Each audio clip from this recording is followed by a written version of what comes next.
Nesse teu treinamento aí que tu fez pra chegar, tá na lista, tudo mais, pra poder se candidatar, tu teve que se envolver com a NASA, tu teve que se envolver O que eu com a Área 51, com algum bagulho assim, da cara? área 51, né?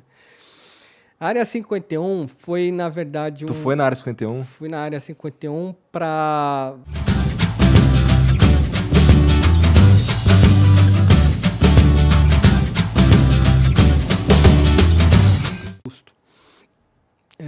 o Marcos Pontes ele teve o mérito, né, a honraria dessa conquista, representando a bandeira brasileira, de estar lá. Então eu considero ele um grande herói do Brasil, da nossa nação, e que também muitas vezes eu fico chateado de não ver essa valorização por parte do nosso povo. A gente tem que valorizar pessoas que conseguiram coisas que parecem impossíveis. E ele abriu essa porta, e essa porta, graças a essa porta que ele abriu, hoje eu estou aqui no Flow, falando com o Igor, né, sobre tentando motivar mais e mais pessoas para vislumbrar esse potencial, essa capacidade técnica que o nosso Brasil precisa.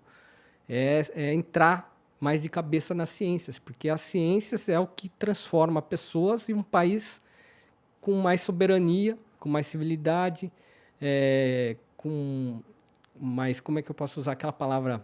Eu estou tentando lembrar essa palavra desde o início. Quando você faz a coisa pela primeira vez. Cara, sei lá, quando você faz a primeira coisa pela primeira vez, você fez a coisa pela... Oi? Não, não era pioneiro que eu queria falar. Mas quando você faz a coisa pela primeira vez, vai. Mas fugiu. Mas é assim, você preconizar algo diferente para a nossa nação que possa potencializar a gente tecnologicamente. Hoje nós somos um país com uma cultura agrária, não que isso seja ruim ou não, né? Mas que sobrevive fortemente de commodities, né? Então minérios, né? e produtos alimentícios. Os países que têm realmente qualidade de vida, a nação possui qualidade de vida, eles estão no âmbito tecnológico muito mais avançados do que os nossos. Então, quando algumas pessoas dizem assim, poxa, gastou-se muito dinheiro para levar um astronauta no espaço. Isso é nada. A gente gastou para levar um astronauta, os Estados Unidos gastou para levar 500. E olha o que eles são como nação e olha o que nós somos, né? Então, o nosso povo também tem que quebrar esse paradigma e entender o valor que a ciência tem para uma nação. É isso que vai realmente empoderar o Brasil como uma nação de primeiro mundo e transmitir isso, transformar isso em mais qualidade de vida. Nesse teu treinamento aí que tu fez pra chegar, tá na lista, tudo mais, pra poder se candidatar, tu teve que se envolver com a NASA, tu teve que se envolver com a Área 51, com algum bagulho assim, Da cara? área 51, né? A área 51 foi, na verdade, Tu foi na Área 51? Fui na área 51 para provar para mim mesmo que eu tinha culhões naquela época, vamos dizer assim, né? Eu era mais jovem e a área 51 era um desafio que eu acreditava como uma coisa impossível, né? Falar assim, Cara, nossa... tá bom, você foi na Área 51, mas não é assim, tipo... Eu não posso ir lá na Área 51. Teve uma galera fazendo lá dancinha lá um tempo atrás aí, fantasiado de ET na Área 51 e tudo mais, e tinha lá os caras armados pra furar quem tentasse entrar. Como é que foi isso? Eu estava nos Estados Unidos quando um cara criou uma comunidade no Facebook, uma página, né, no Facebook, vamos invadir a Área 51. Isso viralizou, entrou 2 milhões de pessoas falando assim, vamos combinar o dia e a hora. Vamos fazer uma avalanche ali, entra todo mundo, né? Era mais ou menos assim. E o Trump chegou e falou assim, se vocês forem, vai tomar tiro. Falou bem assim, direto ao ponto, né? Porque é uma área militarizada, né? Não é só uma ex-base secreta, né? Porque a Área 51 já caiu em filme, já caiu em tudo, né? Tem no Indiana Jones, a Área 51. Pô. Mas era a última base secreta, né? A Área 51. E existem diversas lendas por trás da Área 51, que ali existe engenharia reversa de um disco Tu já ouviu falar ali... naquele gringo lá? Como é que é o nome dele mesmo? Eu sempre esqueço, cara. O Robert Lazar? Lazar, Bob Lazar. Bob, Isso aí. O apelido é Bob. Ele é o cara que diz ele, né, que voltou de lá e ele tinha sido contratado para fazer a engenharia reversa num disco voador. Numa parada num motor antigravidade. Tá lá no assim. Netflix para você assistir Eu e você vi, olhar é muito olho ruim. no olho. Eu vi, é muito ruim. Você acreditou nele? Cara, então, ó, vou te falar. Eu vi esse documentário aí, é ruim, porque tem uns trechos assim meio... a construção do documentário é meio tosca, pra ser sincero. Mas ele fez um podcast com o Joe Rogan, que, cara, ele fala várias paradas ali que são fáceis de acreditar, vai? Então... ele desenha a nave espacial ali, né? Não tô dizendo que eu acredito, mas eu também não tô dizendo que eu não acredito. O que você pensa? Bom, eu já falei que eu acredito em vida fora da Terra. Sim. E que eu não acredito pouco, eu acredito muito. E que tenha muita vida. Agora, até aí acreditar que alguém chegou aqui, numa nave espacial, num disco voador, aí eu já tenho ressalvas. Ele falou que tem uma porrada de nave lá. Então, aí já é um pouco mais delicado, porque aí eu precisaria de outros tipos de provas, né? Eu sou um feliz proprietário de, numa dessas andanças colhendo materiais históricos, caiu na minha mão uma relíquia. Você não vai acreditar, mas vai ficar para um outro podcast que você me chamar, porque eu tenho esse material. Eu estava na Hungria e ali eu encontrei um antiquário. Você lembra aquele filme dos Gremlins? Lembro. Você lembra o antiquário que tinha no início do filme, onde encontraram o Dismo, né, que é o Gremlin lá? Então, eu entrei num lugar bem louco, que nem aquele ali. Aí tinha o velhinho e ele só falava húngaro. E o húngaro, você sabe que é uma língua que dizem que uma raça alienígena chegou, ensinou húngaro e foi embora. Eu não sei nem como soa húngaro. Porque ela não tem nenhuma irmã com nenhuma língua conhecida. Ela não...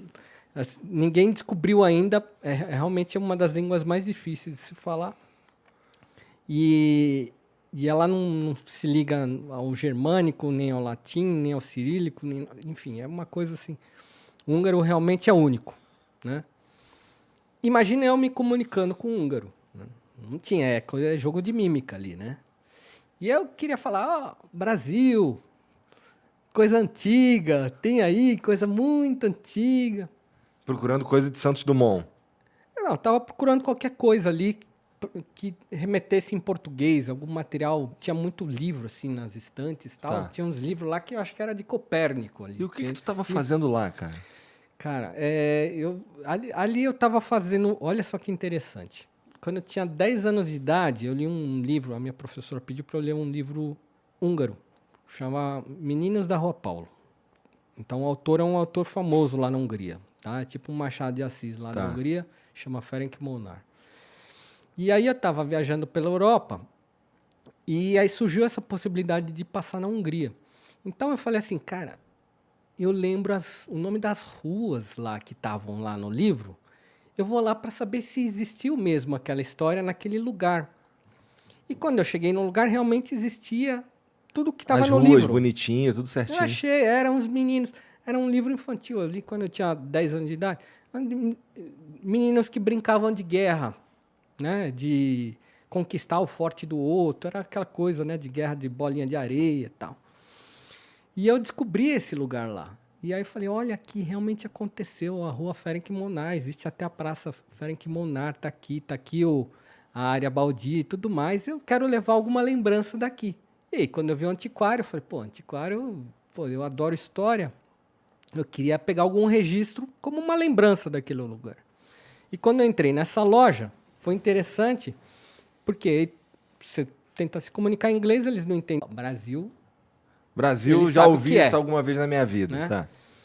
E aí ele foi lá para trás lá da loja, me deixou ali naquele momento que eu falei, o que vai acontecer agora, né? Tipo, ele me largou aqui, é para eu esperar, não é para eu esperar, não sei, né? Ficou aquela situação esquisita. E aí ele trouxe uma pastinha Se vê que era uma coisa antiga. A pastinha já era um negócio que parecia do século XV, assim, né? Toda rebuscada, com chavinhas, assim, e tudo mais. E ele falou assim, Brasil, e pôs na minha mão. E aí, eu abri a pastinha, dentro tinha um folhetinho que era um jornal de Portugal impresso para o rei Dom João. Estava lá na capa, né? Era uma espécie, naquela época, o rei ele se informava por jornal o que estava acontecendo ao redor, né, dos outros países. E aquilo estava escrito em português, mas não em bom português, porque o português de 1760 ali é um português que as letras ali se misturam. O F, na verdade, tem som de S. Então, para você ler é um pouco chato. Entendi. Você lê bem devagar aquele documento. Mas eu falei, cara, quero levar isso aqui, né? E o cara cobrou super barato. Sei lá, foi coisa assim de 20 euros o negócio. Eu falei assim, caramba, cara, que pichincha. E o cara nem sabe o que tem nesse documento. Eu sei, porque eu leio português. E eu não li na hora do que se tratava, mas eu vi que era uma coisa muito valiosa. Olha como você dá umas, né, caçadas ali, né? Então você encontra umas coisas nessa vida. Na volta do avião, que aí eu tive tempo, falei, vou dar uma lida agora naquele documento aqui, né? E eu comecei a ler, assim, meu olho arregalou, assim. Aí tinha um texto, e ele falava de aparições. Olha só o que era o documento. Ele falava assim, nesta data de 26 de maio de 1700, na Irlanda do Norte se encontrou várias pessoas estavam a avistar o zênite, não sei, é uma linguagem toda esquisita, né? E aí eles falam assim, bolas luminosas apareceram no céu e elas refletiam como metal. Aí eu li aquilo ali e falei, como assim bola que reflete como metal? Tem alguma coisa estranha aqui. O relato, naquela época, eles já sabiam diferenciar o que era um cometa e o que não se sabia dizer o que era. Lembrando que isso daí muito antes, 200 anos antes de Santos Dumont. Sim, 200 anos antes de Dumont. E ali ele tem um relato naquele jornal que 1000 pessoas testemunharam lá na região da Irlanda ali. Bolas de metal lutando nos céus. Falei, cara, como assim? O que pode ser isso?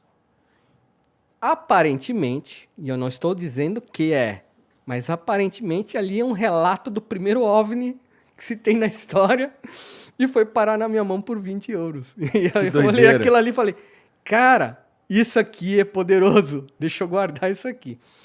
Então, até hoje, assim, eu só mostrei para um amigo meu que é ufólogo esse material, né? E ele olhou, aí ele já queria tirar foto, publicar, eu falei, não, peraí, calma aí, a humanidade não está preparada para isso aqui. Eu não sei o que fazer com aquele documento, mas ele faz parte hoje do meu acervo. E é muito interessante e extremamente intrigante aquele documento. Então, era um jornalzinho que era enviado para o rei, para a corte, para eles se inteirarem de tudo o que estava acontecendo na Europa. E um dos assuntos era uma coisa extremamente indecifrável, uma luta nos céus de objetos voadores. O que pode ser isso? Me diga pode você. Ser isso? Sei lá. Tu que foi na área 51, porra. Então, Como é que foi essa visita aí? É por isso que eu quis ir. Eu falo assim, acontecem muitas coisas incríveis, né, nessa vida, né? Vou lá, vamos ver o que acontece, né?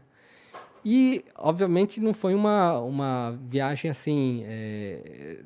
eu sei que existe um perigo para ir na área 51, de fato. É uma região militarizada.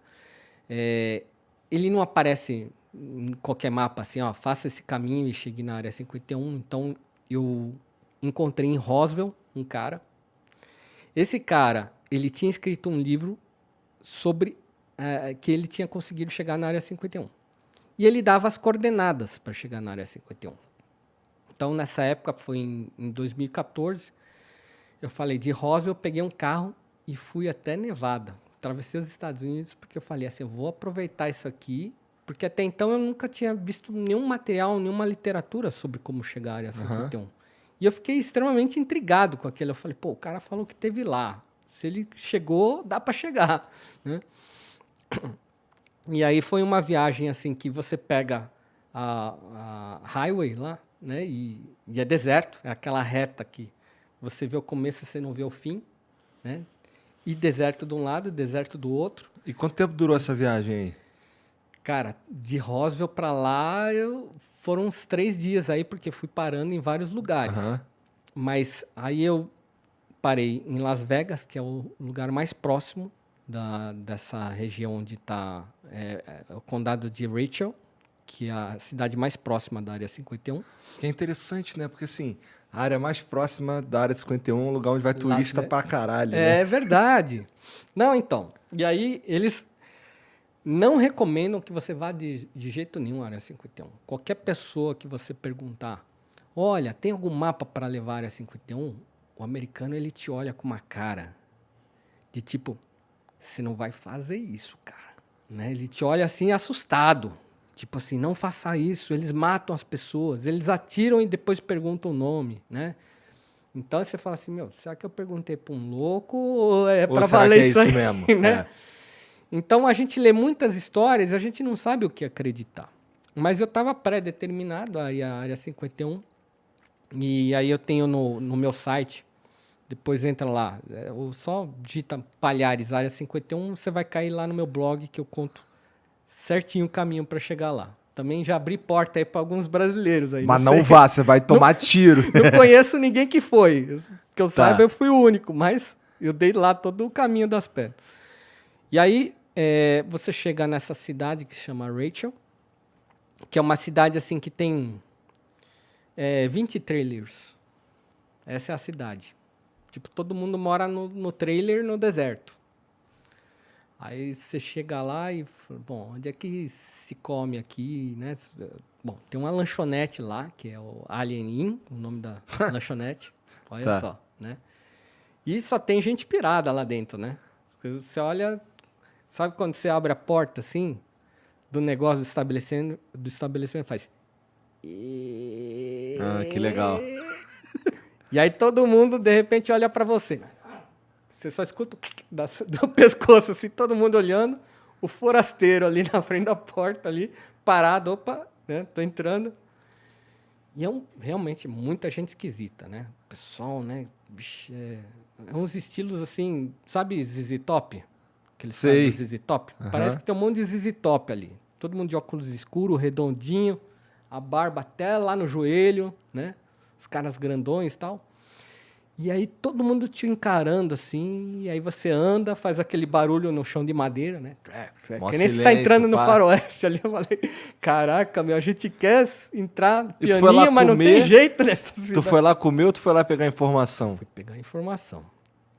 E aí, obviamente, eu precisei comer, né? A gente tem que comer, e aí, naquele momento ali no boteco, dá a notinha e já aproveita e pede a informação, né? Eu falo, ó, aqui tá perto, né? É mais ou menos assim, né? Falou, está. Eu falo, como é que eu faço para chegar lá? Porque a coordenada caiu aqui, né? Ela falou, ó, você volta da estrada que você veio.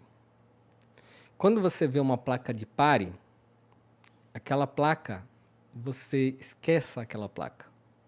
Você pega o teu carro, contorne a placa e entra no meio do deserto. E vai reto. Eu falei, mas não tem estrada? Ela falou, não tem estrada. Vai. E aí eu fiquei assim, pô, será que isso aí é uma pegadinha, né? Porque se eu entrar ali no meio do nada, acontecer qualquer coisa comigo ali, eu tô frito. Sim. Não tem... Vou encontrar minha carcaça... Muito tempo depois. Daqui a 200 anos, né? Tipo, o cara que tentou chegar na área 51. E eu falei, pô, já atravessei praticamente os Estados Unidos inteiro para chegar aqui agora. Não é a falta de uma estrada que vai me impedir. Foi mais ou menos por aí. E aí eu peguei o carro e fui indo. E é interessante que aí você entra numa estrada de granito ali, que na verdade não é um granito, é uma poeira muito fina. Eu até falo no meu site, né, que essa poeira ela levanta de tal maneira que qualquer cara que tá ali na base dormindo, ele enxerga você chegando... Lá longe. De 500 km de distância, ele vê que tem alguém chegando ali. E tu chegou na Aí base. eu vi, eu falei, meu, isso aqui não vai dar certo. Vão me dar tiro de longeão. Os vídeos que eu vi no YouTube, as pessoas são sempre paradas no meio desse caminho. A pessoa tá lá no meio do caminho, chega o guarda, chega os caras, fala, o que você tá fazendo aqui? Volta, né? Tem placas que lá tá explicitamente escrito danger, né? É perigoso, não ultrapasse, e você fica assim, meu, o que eu tô fazendo, né? Tu correu o risco de ser preso, alguma coisa assim? O risco era corte marcial, então o juiz determina qual é a sua pena, e $5.000 de multa.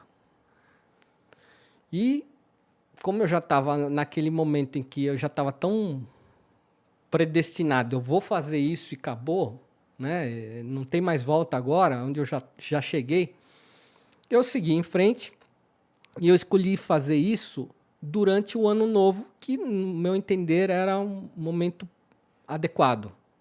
Né? Por razão nenhuma. Se o pessoal mamou ali, é o momento de eu chegar perto e tá todo mundo na manguaça ali. Então, foi no 1º de janeiro, de manhã, que eu resolvi fazer essa aventura. E eu consegui chegar até essa grade que delimita, assim, ó, aqui é a entrada, e daqui não passa, e ali eu E o que tem lá dentro? Um monte de prédio? Um prédio, eu quero dizer, um monte de dessa construção? guarita, você tem ainda alguns quilômetros a percorrer. Ali é a guarita que o cara vai saber quem você é. Provavelmente os cactos com câmeras lá já viram minha placa, já fotografaram, já descobriram meu passaporte. Minha vida já estava ali, de alguma forma. Mas eu cheguei e não tinha ninguém na guarita. Então eu consegui fazer o meu momento ali de tirar algumas fotos ali, dar aquela minha turistada na região. Baixei um vídeo no YouTube e saí pianinho também, do mesmo jeito que eu cheguei. Então, consegui chegar na... tu acabou não sofrendo sanção nenhuma. Nenhuma. Peguei uma pedrinha também de lembrança, essa pedrinha da porta da área 51. Fui, cheguei no hotel, aí aconteceu uma coisa esquisita.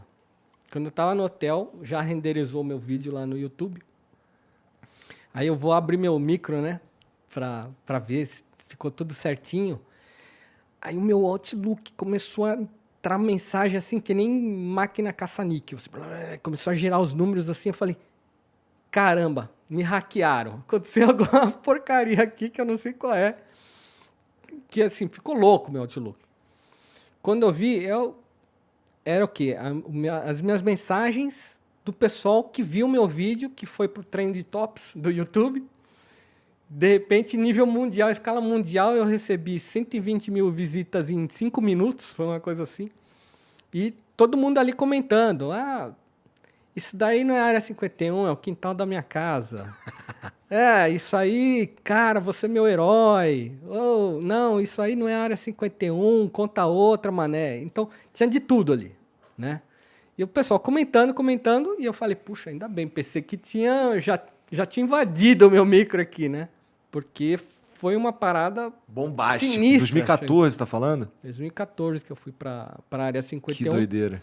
E daí pra frente eu não soube de mais ninguém que chegou lá. E realmente eu tive muita sorte, porque depois eu vi vários outros vídeos e eu vi gente que se deu muito mal mesmo de ir pra lá. E eu falei, puxa, não volto mais. Já resolvi a minha parada ali. Sem alarde, sem nada, foi lá e resolveu. Fiz a selfie ali, mas foi uma proposta diferenciada ali que, enfim, eu tinha acabado de entrar para a World Adventure Society, que é uma entidade com vários, sem fins lucrativos, mas com vários megalomaníacos em aventuras, e tinha cara fazendo muita coisa bacana e absurda. Amigos lá, eu imagino, né? Porque tu gosta desses bagulhos sinistros. Eu fui para a área 51, né?